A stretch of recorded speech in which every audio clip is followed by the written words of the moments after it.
This is the most tragic thing that is happening today, that nobody believes in truth anymore. If we are not sensitive to intuition, we never know this world of consciousness. This is where most scientists are. I was at a conference, I had a very bad day with jealousy, and then at 1 o'clock in the morning, I go outside. This was at a conference, and thought unexpectedly comes to me, which is, why do I live this way? It is the process that I teach, and then the creative process. You have summed it up in 7 I's. You have to hear it: inspiration, intention, intuition, imagination, incubation, insight, and implementation.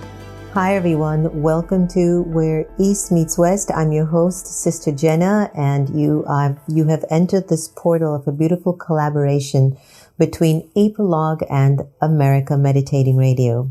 As an individual that have been raised in the United States of America with a father who's Indian and a mother who's African, I've often felt that my life has been a bridge between the East and the West. This particular podcast is really meaningful to me because it's about my life unfolding and beginning to offer a narrative to humanity that East and West coming together can create a really beautiful world. My special guest on today's show is Dr. Amit Goswami, an old friend of ours. He is retired professor of physics from the University of Oregon. And while researching the area of quantum physics, he discovered that when quantum physics is formulated within the metaphysics of qualified non-dualism, as in Indian Vedanta, questions regarding meaning are immediately resolved. His work thus integrates science and spirituality. This work has culminated in his most recent book with the physician Valentina Onisor, Quantum Spirituality. In 2009, though, he started a movement called Quantum Activism, which continues to gain ground even now. In 2018, together with his collaborators, he established Quantum Activism Vishwalayam. It's an institution of transformative education in India based on quantum science and the primary consciousness. Dr. Goswami is the author of numerous books, most notably The Self-Aware Universe, Physics of the Soul, and God is Not Dead. He was featured in the movie What the Bleep Do We Know and the documentaries Dalai Lama, Renaissance, and The Quantum Activist. It's my pleasure to welcome Amit Goswami to Where East Meets West. Welcome, Dr. Goswami. So glad that you could join us today. Thank you, Sister Jenna. I'm delighted to be with you once again. I am so happy to have you. One of the fascinating curiosities for me is when a scientist actually has a deep connection to spirituality, to God, and you've been in this particular realm of physics just about almost all your life. Could you tell us a little bit as to what was the attraction to physics for you when you were younger? Well, it was kind of antithetical compared to what I eventually ended up doing. I was born in a spiritual Brahmin family in India, and my father was a spiritual man. He even was a sort of a guru to a few disciples. So I got an early dose of spirituality between age 1 and 9. But this was very bad times in India. Partition, we became refugees, so I had to shift and life totally changed. In that process, when I finally ended up in school, I immediately got into the influence of teachers who were very far from spirituality, let's put it that way. And my brother, who I was living with, my father was no longer with me. So he was anything but spiritual also. So those influences, how unconsciously they affect a child. Plus, when I noticed that science is a very verifiable way of finding truth, I was very attracted to it. One of my complaints constantly to my parents was that where is the data? Even at age 6, I was challenging that. But how do we know it's all Brahman? That kind of thing. And my father would say, "Okay, try to meditate." But of course, a 6-year-old, meditation was not the best thing that I could do, so I never did. So gradually, a kind of a revolt was being born, unconsciously, of course. And then when I noticed that, yes, physics and chemistry, they can give very accurate knowledge, because they say, okay, hydrogen and oxygen make water, and then they immediately prove it. That was so impressive. And it was like that ever since. So age 11, gradual conversion for about 3 years. Age 14, confirmed scientist in the materialist tradition. That, of course, immediately speaking, I did not know. Only later I realized at age 37, what has happened to me? I'm a total materialist. But I could not shake that belief for another 12 years. Only when I had a tremendous creative experience, namely solution of the quantum measurement problem, did I realize, oh, consciousness is the ground of all being. It is all Brahman. Can you tell me what that experience was like, Amit? That spiritual experience that you had? There was a spiritual experience, but that was also a major thing. You see, what happened was that I had a kind of a intuition, borderline on insight, but intuition is a better description of it. I was at a conference. I had a very bad day with jealousy. And then at 1 o'clock in the morning, I go outside. This was at a conference, and this thought unexpectedly comes to me, which is, why do I live this way? So the answer also came immediately that I don't have to. I can integrate my thinking and living, whatever that means, and livelihood. So I started looking for physics that will make me happy. The physics that I was doing was so far removed from what we can call life, and relationship was the major problem of life at that time. And relationship has this concept of love, whatever that was at that time, I did not know. It was a certain kind of behavior, and that did not satisfy. So I became interested in, okay, let me just do the practices, no questions asked. So I started meditating. Then in that period, because I was very, very enthusiastic, I mastered the energy. For 7 days, I did a simple meditation called japa. You know that. Okay, let's pause right here. Tell me a little bit how you knew that you mastered the energy in that meditation, because I'm sure a lot of our audience would want to find that technique that perhaps you discovered so long ago. Well, it is desperation. Desperation and suffering gives us a lot of energy. I really was desperate. My life was not working, and I was not finding the physics I needed to find. Quantum physics still has not come back to my life yet, because everybody's scared of quantum measurement problem. I mean, this is a problem that people have been trying to solve for 60 years and nobody could. And so, the advice was, don't go there.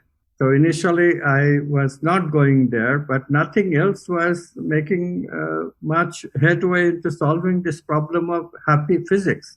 Everything was same thing, nitty-gritty little things. And I was not interested in that anymore. I wanted to know the big truth.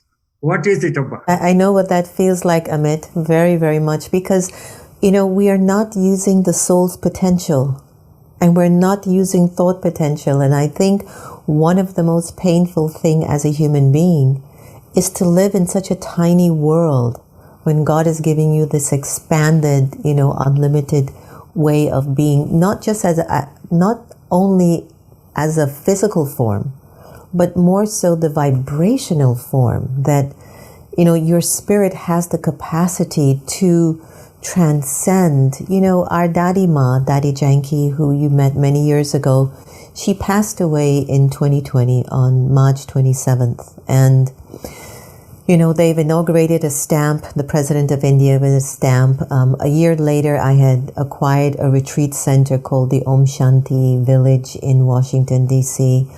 And the whole Brahma Kumari and Kumar community has been like on fire, like in service, optimizing the awakening of spiritual power. And as I watch this, I say to myself, it's the potential. They're tapping into that quantum energy of spirit. And I know that sometimes suffering and pain kind of drives you there to say there's got to be more to my life than that. So I didn't mean to interject there, but I'm kind of really intoxicated about our topic that we're discussing. So please continue, because what you're saying is really important. Like, how did you get to that place of mastering in your meditation, opening up or popping open your consciousness to seeing the world in a broader view? Yes, this is a question that I often ask myself. How could I get that kind of energy? Only one more time I had that kind of energy. Second time, even more time. I spent 2 weeks continuously in meditation, but that time no such luck as the first time.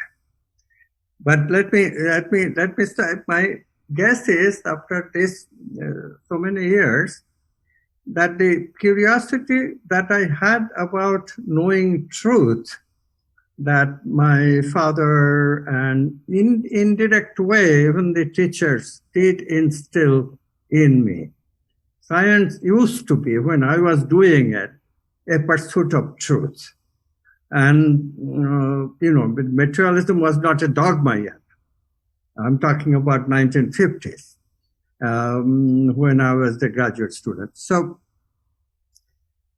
that combined with realizing that I have to find love in my life in order to have my relationship straight, gave me 2 very powerful archetypes, truth and love. One requires the head, other one requires the heart, except that I didn't know what heart was at that time. So there was a handicap. This japa, of course, was a family japa. My family is Goswami. You know already, but for the listeners, Goswami is a bhakti-oriented family. Bhakti means devotion. And here the deity that the Goswami clan worships is Krishna. So it was one of the names of Krishna that I was using for japa. And his mantras work in a very strange way. Only in retrospect I can say that. Strange way meaning that they have kind of a resonance power. Resonance is a frequency matching with the archetype. So whenever I said Krishna, it matched the archetype of wholeness. All this is in retrospect. I did not do any of it at that time. But the experience was amazing. I did not know the mechanics of it. Later, research showed how this actually worked in a cognitive way, because cognitive scientists have done similar things, and it does work this way. But the experience was just so amazing. What I heard in my early childhood, that if you do this japa, and you do it all waking hours that you can remember. But of course, you have to do your chores too. So what happens is that you keep it in suspension. And you do your chores, but with the intention that let the japa be internalized. And how do you know that it's internalized? While I was teaching, I was looking inside. Every time I looked inside, it was there. It's an amazing experience. This stage is called ajapa japa, japa without japa. You are not consciously doing it, you are doing another chore, but in spite of it, it is going on. And now I, of course, in retrospective, know that it was going on in the unconscious. It was in the forefront of unconscious thought. So whenever the unconscious was collapsing using the quantum language, the collapse, the precedent was the mantra that I was using for japa. So this sustained, this curiosity of what is going on, added to the enormous curiosity plus the suffering giving me a lot of energy that I got to find some answers. That propelled me through, and I would not have stopped on the seventh day either. But what happened was, in the morning, I go to my office, still doing japa. There's no impending class to teach or anything. And then I thought, I'll take a walk outside. Looked a bright morning, November, kind of nice morning. And I go outside in the sun, in the meadow, and all of a sudden this experience of oneness of everything came without any explanation, without any warning, just everything seems to be self-consciousness. There must have been a very deep alignment of your energy, like your soul, your body, everything just became so clear and so awakened. And I think that many of us have an opportunity to gain such an experience if we really start being curious in the right way, in sense of what is life about, who am I, who is God.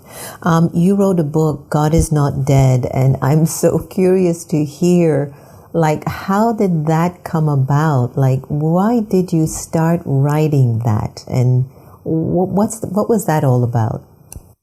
Well, what happened was, again, there is a story behind it. I was in Brazil giving a talk about God, spirituality, really, science and spirituality. Actually, my usual spiel, nothing special. But then this young man in the audience, he challenges me. He said, okay, I have heard much, but then it all sounds reasonable, but where is the scientific evidence? And I knew what he meant. He meant quantum science is not science, it's theory. Where is the experimental data?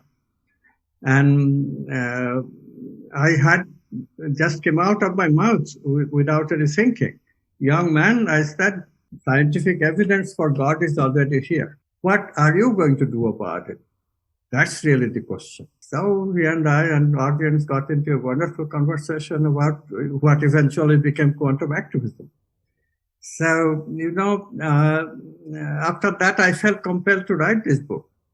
The initial name was Scientific Evidence for God is Here. What are you going to do about it? The publishers didn't think that such a big name will appeal, so they figured God is Not Dead, picking on poor Nietzsche would be a better title. Fantastic, because nowadays the world is changing at such a rapid speed, and I think a lot of humanity is actually trying to find meaning or maybe even a connection to God. Now, how does your quantum physics activism, how can that help us to establish a connection with ourselves at a higher level and connect that higher self to God? This is the most tragic thing that is happening today, that nobody believes in truth anymore. So what has happened in science is a particularly good example of it. In 1925-26, when quantum physics was discovered, there was a lot of curiosity because quantum objects don't behave the way objects are supposed to behave. They were not determined objects. They were possibilities. How the possibilities become actuality, this became such a commanding problem to solve because material interactions cannot do it. That was mathematics of quantum physics itself demands that matter and material interaction. If that were the case with the universe, there would be no universe, no manifest universe. It would all be potentiality all the time. And in that situation, Einstein, Podolsky, and Rosen, no less than Einstein, a huge stature, right, proved that in this domain of potentiality, where this possibility waves reside outside of space and time, there is instant communication, which means that potentially all things in that domain can be one, just simply by interacting together. So that concept of oneness was already there in 1935. And then went through, okay, how to verify this? That is the big question, of course. Before verification, one should not trust even quantum physics, which has been indirectly verified by many, many experiments. So we had to wait till 1982 when this idea itself, that yes, objects can communicate at a distance, but instantly, without signals, proving that there is another domain, there is oneness in that domain. The experiment was done successfully, 1982, repeated so much that even graduate laboratories students could do it. Even so, today, this is 1982, this is almost 2022. Just imagine, 40 years later, still people don't get the message that there is another domain, this domain is oneness, and this oneness has to be consciousness, because out of which comes our subject and object. Out of which comes our consciousness, got to be this domain, there is no other answer. And now even neuroscience has proven that the brain not only has a local way of organizing things, we can call that, okay, that could be a brain phenomenon, but imagine this, the brain also has a non-local way that it operates. We have verified that by looking at the brain of people who, like yourself, meditated for years and years and years. Not just, I was lucky, 7 days, classic. These people meditate like every day, 4 or 5 hours for 20, 30 years. And the brain actually changes to a permanent state of expansion, quantum state, where the brain waves themselves show that the brain is synchronous all over the brain. This is unbelievable. There's even a book out on this data, and still people would hesitate. Questioning. I think because people are still grappling with experiencing who they really are, that they really are souls. And with the whole energy of the soul inhabiting itself in the brain, imagine how it's sending so many signals, right?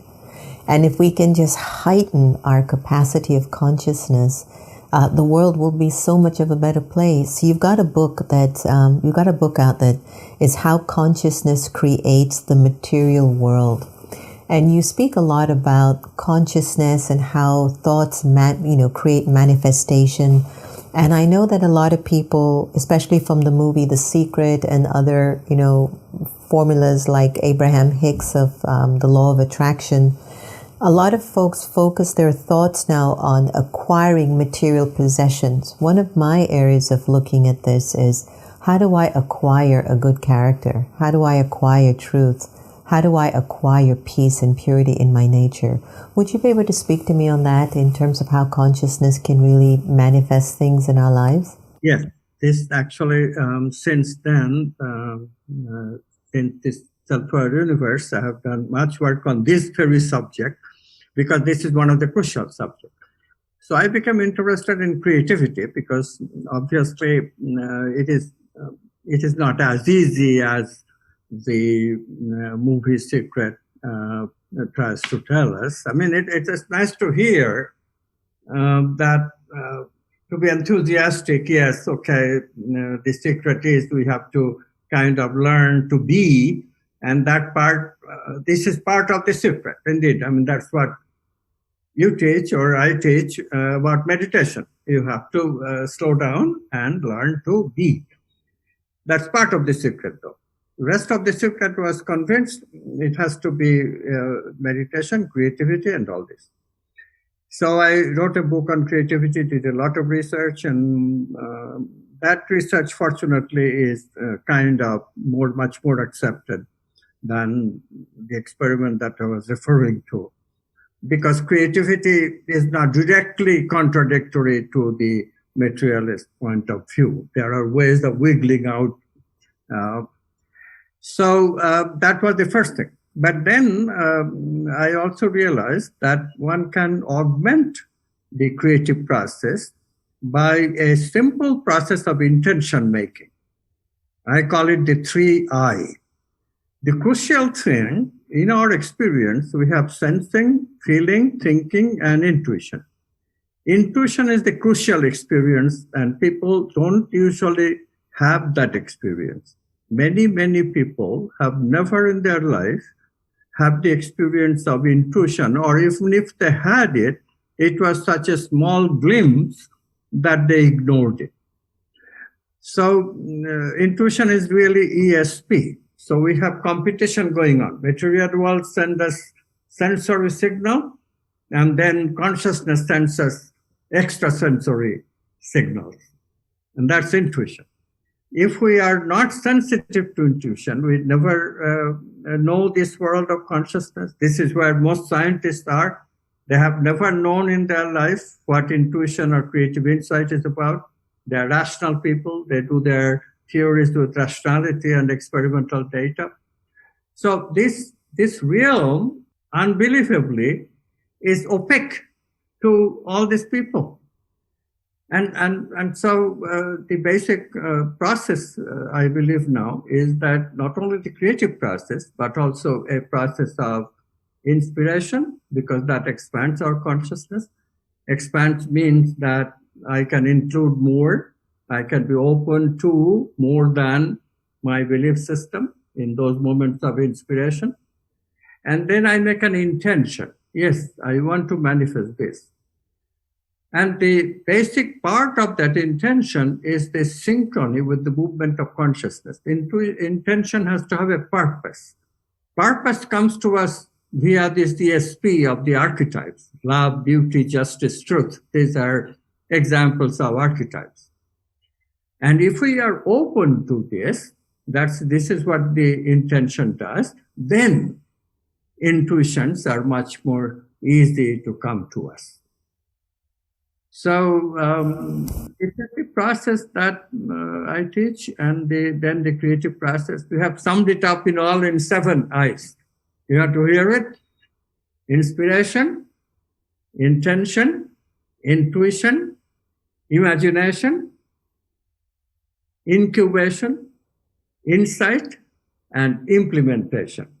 Science of manifestation.